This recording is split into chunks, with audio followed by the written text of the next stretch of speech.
For those of you who've been watching our videos for some time, you'll know that I do like my statistics, my numbers. And so this particular video is a little bit about numbers. So it's a news video for Mallorca, and it's the 7th of September, it's 2024. And it starts off by looking at statistics concerning tourists coming to the island during July. And not just to Majorca, but the whole of the Baleares. So July saw a new record for tourists in the Baleares. A total of 3,035,356 visitors came to the Balearic Islands. When we talk about the Balearic Islands, we're obviously talking about Mallorca, Menorca, Ibiza and Formentera as the four islands that make up the Baleares. That was actually 1% more than 2023, so the previous year, so just up a fraction in July compared with last year for the Baleares.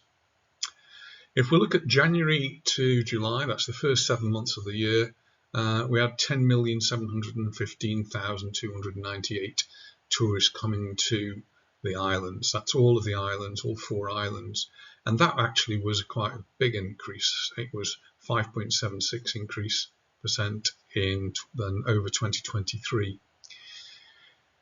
And what did they spend? Well, over 4,000 million euros were spent just in July in the Baleares, and that was a 13.46% increase.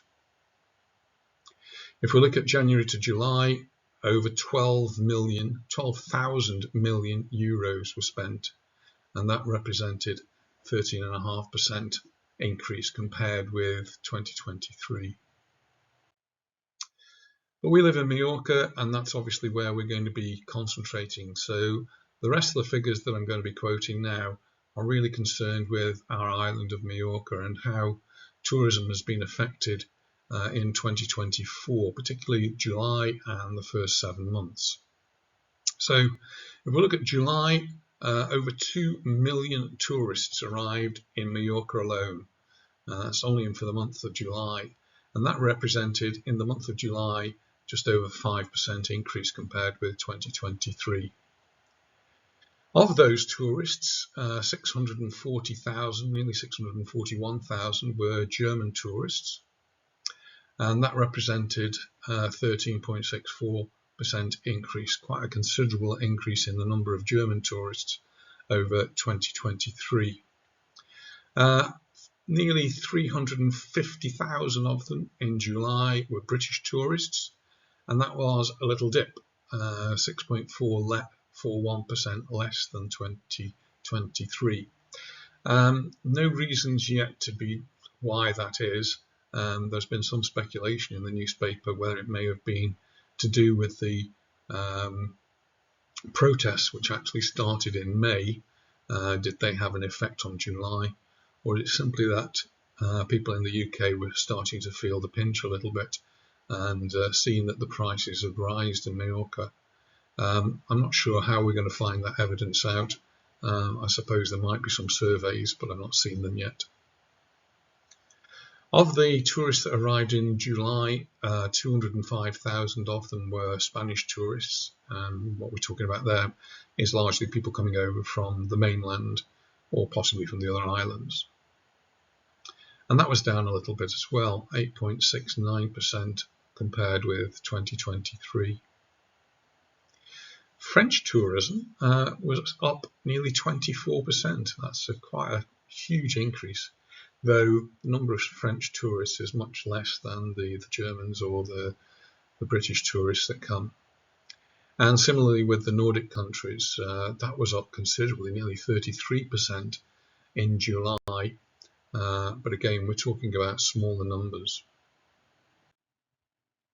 So let's look at the first 7 months of the year. That's January through to July.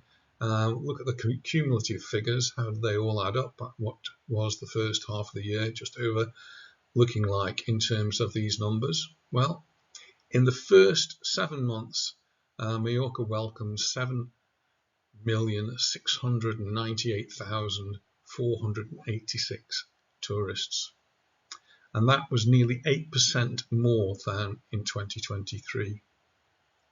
Of those, German visitors were up nearly 8%, French 23%, Nordic countries 19%, Italians, that was down significantly, but it's a relatively small number of tourists compared with the Germans and the British. That was down 13.5%. And what about the British? Well, the British was down 0.14%, so virtually no change in the British tourists compared with 2023. And that, of course, is for the first 7 months of the year. That's January through to July. These tourists are obviously spending money, and they were spending lots of it.